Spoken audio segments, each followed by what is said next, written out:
Fans, I'm Marcus Pierre. And I'm David Joseph. And this is the No Holds Barred podcast. Our mission statement is to provide reviews and our opinions on sports entertainment and professional wrestling as a whole. Now, on today's show, we have the great honor and the privilege to present to you the full effect, the mighty mouth, and the show-off himself, Northeastern wrestler and accomplished veteran in the professional wrestling business. Ladies and gentlemen, I present to you Mike Paiva. Hey guys, how you doing? Very first guest of No Hold Barred podcast. Thanks for being here with us today, Mike. What an introduction. Thank you very much. No problem, man. No problem at all. I hope I can live up to that. Oh, you definitely can. Absolutely. So, Mike, I have to ask you, man. First question. Who inspired you to be a professional wrestler? Oh man, so of course, being a big fan, growing up in the 90s of wrestling, Shawn Michaels was my favorite. He was the man to me. And I'd say he's an inspiration. I draw a lot of inspiration in my wrestling work from Chris Candido, who has passed, unfortunately. But he was the man to me. Just being a smaller guy, and he's a guy that I pattern a lot of my stuff after. Sean Waltman, 1-2-3 Kid, X-Pac, a huge inspiration to me as well. So I think those three guys, if I were to pick three, those would be the three guys to inspire me to be a wrestler. Okay. So I noticed on your Facebook profile you had a picture with Hall of Famer Tony Atlas. Yeah. What was it like to work with him? Tony's a riot, man. If you ever get a chance to meet Tony, he's very nice and he'll talk your ear off, and he's just a great guy all around. I love Tony Atlas. It seems like it. I remember when he was doing the bit with Mark Henry. Yep. And then Abraham Washington, where he had the obnoxious laugh. Exactly. It would look like he is a riot in and out the ring, and pretty big guy. Were you guys like a tag team on the Independence? Tag team. Well, we were just a tag. We tagged once in Brockton. Wow. At the VFW at a Top Rope Promotions show. So they were cool enough to let me work with Tony, and that was just a blast. Tony's a great guy. So I got to add that to my resume as well. So awesome. That's an awesome accomplishment. To have. He's that's the amazing. man. I mean, the first African American tag team champion right there. So definitely a legend in wrestling, Tony Atlas. He's the man. Absolutely. Anytime you could, get knowledge and work with a professional or a WWE Hall of Famer at that, I'm sure it's a privilege as a professional wrestler. It is. And what's cool about wrestling is when you grow up, and I didn't necessarily watch Tony Atlas as a kid, but as a kid watching these guys that you end up getting to work with later on in life. Like if you watch basketball, you can't go play basketball with Larry Bird if you grew up watching Larry Bird. Wrestling, it's just great in that aspect, and it's really cool, I think. Of course, definitely. What would you say is like your favorite city to wrestle in? And is there any like memorable moments in that favorite city that you wrestled in? It's always cool to wrestle in Brockton. I'm a Brockton guy through and through. I spend most of my life in Brockton. 508. Yeah, I'm still announced from the City of Champions in all my matches.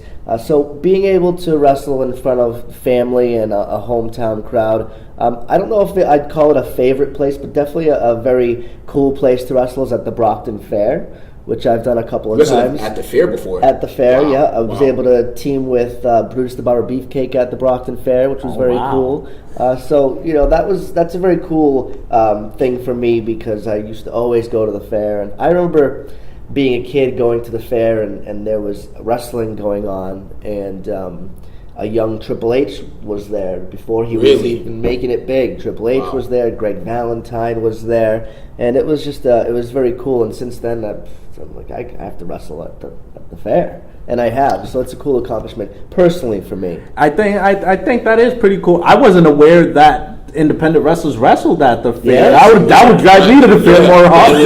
Definitely at the fair this past week. Wow. So I believe they had the first ever all-women's show at the fair this past Saturday.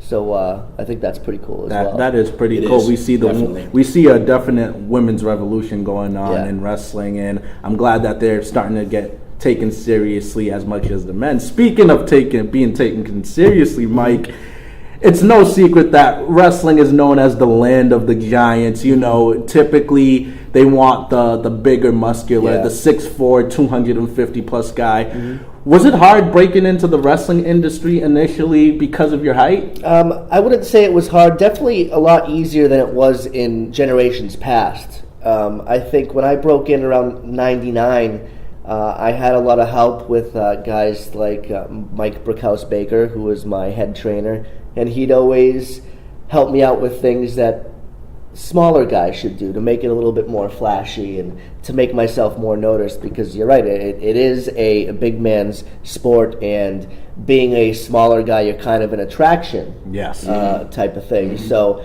and I think it was, I won't say it was hard to break in, but there's still a lot of discrimination. I wouldn't say discrimination, but you have a lot of, even from a fan's eyes, you want to see the larger-than-life guys and these larger-than-life characters. And being a smaller guy, you actually have to project more of that to get yourself noticed.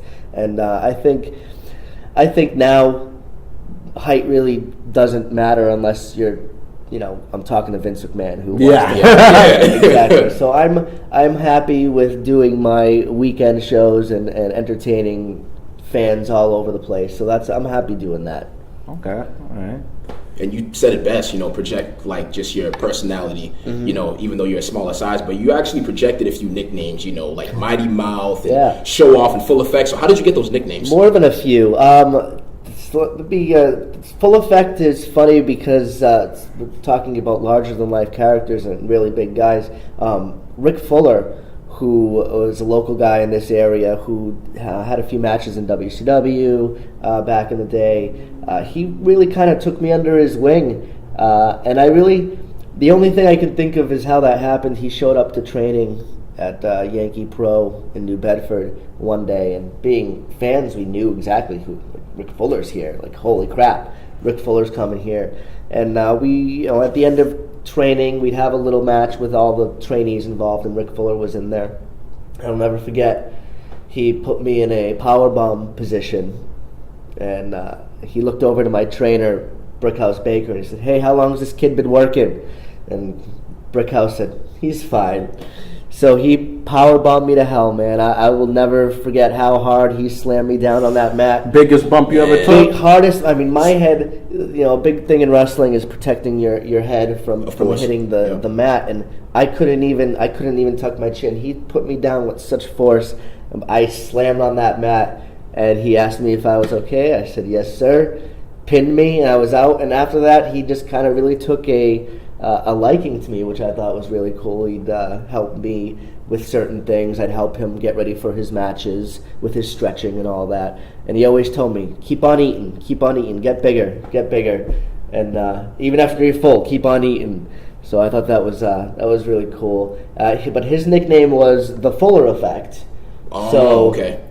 Being smaller than him, I took off the ER, and then I became the Full Effect. Wow. That's interesting. That's how that one works. Really unique, yeah. And you mentioned the Show Off.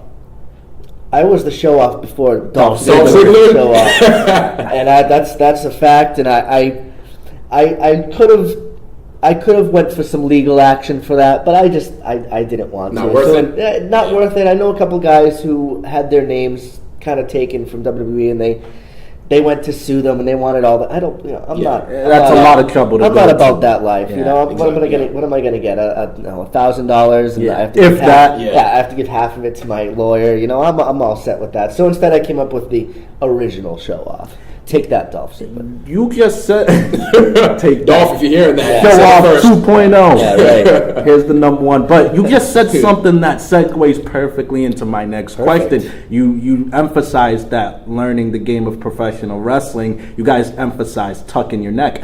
I remember Sting getting his last injury against Seth Rollins, being powerbombed into the turnbuckle. Yep. Sting was reflecting, and he said during taking that first powerbomb in the turnbuckle, he was just saying in his mind, next time you take it, tuck your neck. But unfortunately, he wasn't able to maneuver enough, and he got injured. Yep.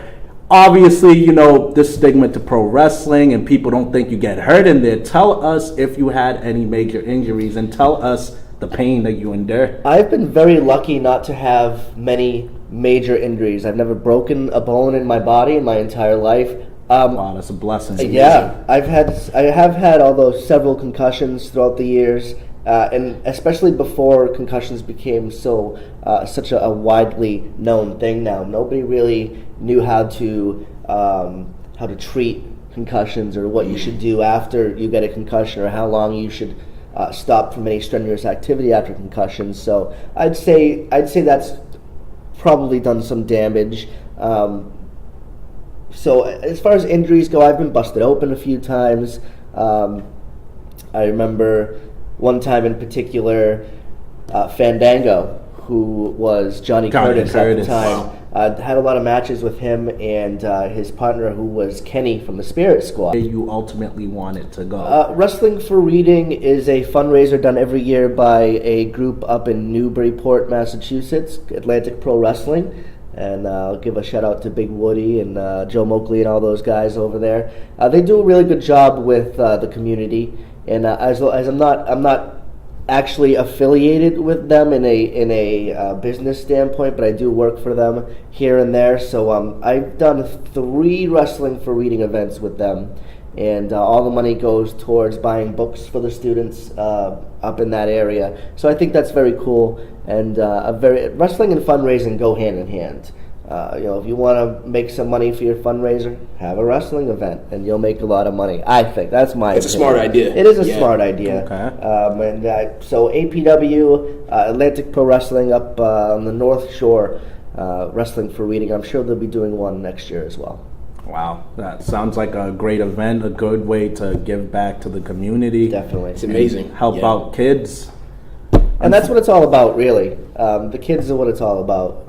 Yeah, they're the future at the end of the day. They really are, and especially if you have a bunch of kids at a wrestling show, and getting reactions from them is the best thing to me. Yeah, because at the end of the day, they don't look behind the curtain. You're still that superhero, that super villain to them. It's pretty cool. It's good, yeah. It's kind of unfortunate that the internet has become so prominent, because we were those kids at one point. We all were. We bought into it. Yep. Exactly.